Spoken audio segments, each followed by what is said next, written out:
Tonight on Connecticut's news station, Fixing Up Traffic, we'll tell you about the plans to improve how you would drive on one Connecticut highway. Plus, the UConn women shooting for their 10th straight conference championship. We'll tell you how the Huskies did against number 10 Villanova at Mohegan Sun. And turning cooler tomorrow with a close call from a storm to the south. We'll explain coming up. Plus, we have some sights in the sky to see this week. I'll explain ahead. And scare in the sky. A man accused of attacking a flight attendant and trying to open an emergency exit door.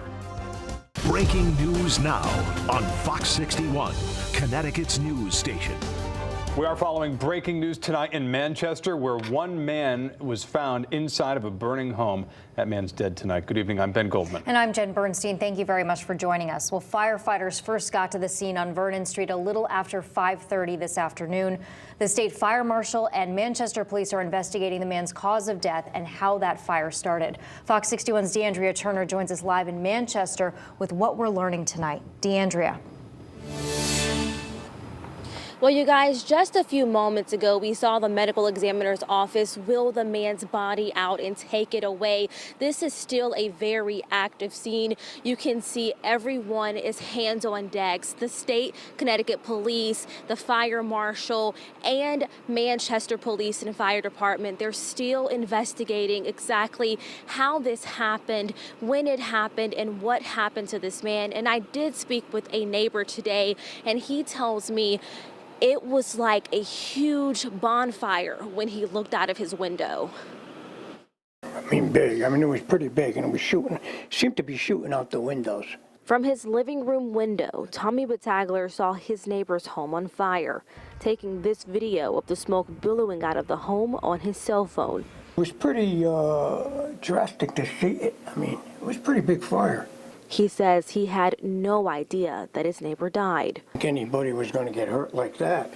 Sorry to hear that. Firefighters were called to the scene on Vernon Street just after 5:40 this evening after someone called 911 to report the home was up in flames.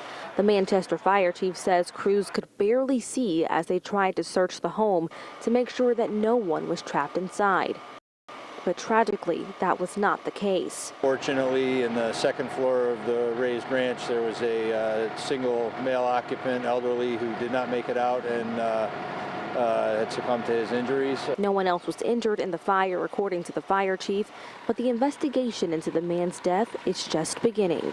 The fire was relatively quickly controlled, but he had expired prior to our arrival.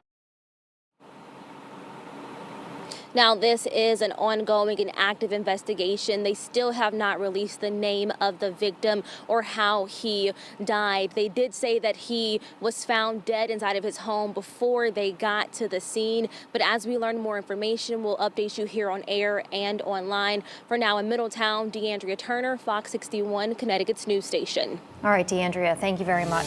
Well, we are also following breaking news out of Bridgeport tonight, where a woman has died in a crash. 7 people were taken to the hospital in that wreck. Fox 61 Sarah Sanchez joining us in the breaking news center tonight with new information we've just learned. Sarah? Well, Ben and Jen, in the last hour, a Bridgeport city official has confirmed a woman died in that crash. That same crash sent at least 7 people to the hospital, including children. 2 vehicles crashed near the intersection of Route 1 and Colony Street just before 3:30 this afternoon. Police say one car rolled over onto its roof, trapping someone inside. Bridgeport firefighters also helped at the scene of the crash. There's no word tonight on the conditions of the other 6 people. We'll bring you updates as soon as we learn them. In the breaking news center, Sarah Sanchez, Fox 61, Connecticut's news station. Sarah, thank you. To get updates on these breaking news stories, be sure to download the free Fox 61 News app. It's a great resource for weather forecasts, breaking news, traffic conditions all across the state of Connecticut. And speaking of the weather, the sun was shining today and it felt really good. Yeah, how's the rest of the week going to look? Let's go to Chief Meteorologist Rachel Frank. Hi, Rachel. Breezy. It looks like the winds started kicking up today, and we're going to keep them with us through the rest of the week. Briefly cooler tomorrow, though, with temperatures back in the 30s for many areas, and a close call tonight with a storm that's just to the west of us. But it looks like most of this is going to end up sliding to the south and west. It is a really close call. We could even get some flurries in lower Fairfield County, but much of the rest rest of us look like we are going to stay dry. And there even could be a coating of snow in the New York City area. Here's one of our future radars just showing how this all could unfold as we head through the overnight. Look how close it gets. This is 1:32 in the morning, but it ends up just missing us. And as we head towards daybreak, we'll start the day off with some clouds, and we'll see in and out of the clouds as we head through the course of the day. Right now, we're looking at temperatures in the 30s to right around 40 degrees. Still a bit of a breeze out there. And again, we're going to keep that breeze around for the coming days. Overnight lows will be in the upper 20s to right around 30 degrees. Heading through the day tomorrow, we'll see a mix of sun and clouds. Cooler temperatures in the 30s to right around 40 degrees. And that breeze, winds out of the northwest at 10 to 20 miles per hour. We are keeping an eye on the weekend for our next chance of potential storminess, but it's not a lock. We'll explain coming up. All right, we will see you in a bit, Rachel. Thank you. We now know the name of the passenger who died following an emergency landing at Bradley International Airport. Police identifying the passenger as Dana Hyde of Cabin John, Maryland. On Friday afternoon, a plane made an emergency landing at Bradley due to turbulence. State police were then called because Hyde was injured. She was taken to St. Francis, where she later died. The National Transportation Safety Board is now calling the incident with the plane a, quote, trim issue. That's a reference to a plane's control surfaces, which keep it stable and level in the air. An NTSB spokesperson says a preliminary report should be released later this month. 2 people are dead after a car crashed into parked cars and a house in Waterbury. It happened last night right near Long Hill Road and Transit Street. Police say the driver, who was a 24-year-old man, lost control and caused the crash. He was pronounced dead on scene. The 22-year-old passenger was taken to the hospital where she was pronounced dead. The city's building inspector responded to the scene to confirm the house was still structurally sound. Well, tonight, the school district in Woodbury is mourning the death of one of its students. 17-year-old Tristan Ocasio died after a crash in Woodbury on Saturday. Ocasio was a senior at Nonawag High School.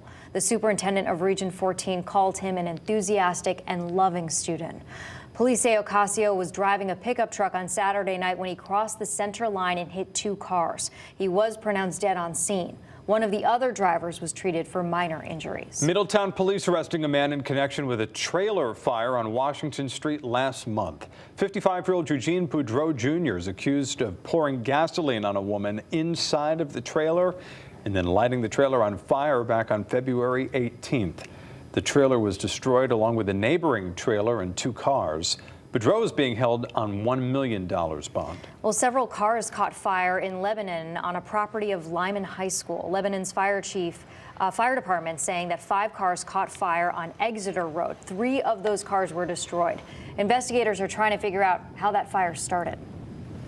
Well, new at 10 tonight, we're getting a look at plans to improve traffic on Route 9 in Middletown by removing the traffic lights on it. The city's Public Works and Land Use Department met with residents tonight to go over this new proposal. The plan includes moving the off-ramps on Route 9 north from Washington Street to River Road. It would also replace the Sumner Brook Bridge and aligning River Road and Union Street. Some people told the city that they're concerned about the proposal, and leaders will use their comments when tweaking that plan. The truth is there aren't any places that don't have traffic and congestion on the roads and where there aren't accidents. Maybe getting rid of the lights would help that, but there is only one Middletown. And when you risk what we've worked so hard to build, I think that would be a real loss for Middletown, would be a real loss for Connecticut. For their concerns, this is why we're doing these workshops, to understand what their concerns are.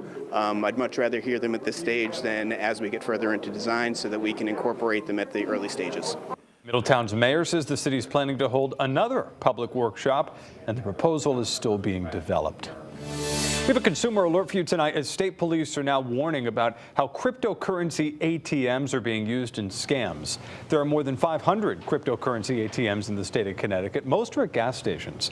The machines don't fall under the same oversight as regular ATMs. They're considered kiosks because the transaction doesn't involve a bank account, which is why state lawmakers are looking at a bill to standardize their security settings. The federal government, the SEC, Congress is looking at this as well, but there are some things that we can do on the state levels to regulate those kiosks as money transmitters, which allows the commissioner of banking to have purview over it. The sooner we get that bill passed, the better, so that we get the wild, wild west turned into some kind of a reasonable situation. State police say that scammers are asking people to send them money through cryptocurrency ATMs. Last year, crypto hackers stole $3.8 billion nationwide. We are following breaking news at Mohegan Sun, where the UConn women's basketball team has won its third straight Big East title. It was a rematch of last season's championship against the number 10 team in the country, Villanova. Fox 61 sports director Jonah Karp joins us live at Mohegan Sun Arena in Uncasville, where the celebration is underway. Jonah. Hey guys, well, it only took about a quarter and a half before UConn separated itself from Villanova. A tight contest to start, but then the Huskies found their groove on both sides of the floor and started to pull away. They went into the locker room at halftime with a 10-point lead, and they never looked back. UConn is fresh off a lopsided victory over Marquette to advance to their 19th consecutive conference title game. Villanova coming off a close win over Creighton, and Maddie Siegrist, the Big East Player of the Year, gave the Huskies fits early on. She finished with 22 points to lead the Wildcats, but no one else on Villanova really got into a scoring rhythm. The Big East most improved player, Aaliyah Edwards, helped UConn take control of the scoreboard. She finished with 19 points. 4 different Huskies tallied double figures in scoring for the game, and UConn went on a 14-zip scoring run and led by as many as 25 in the contest. UConn defeats Villanova 67-56. The Huskies capture their 10th consecutive conference title.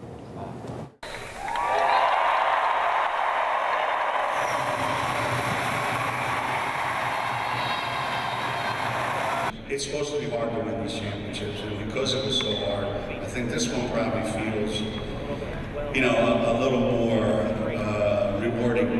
Not that the other ones weren't, but this one has something maybe a little special to it, and I'm really proud of it because it could have been very easy.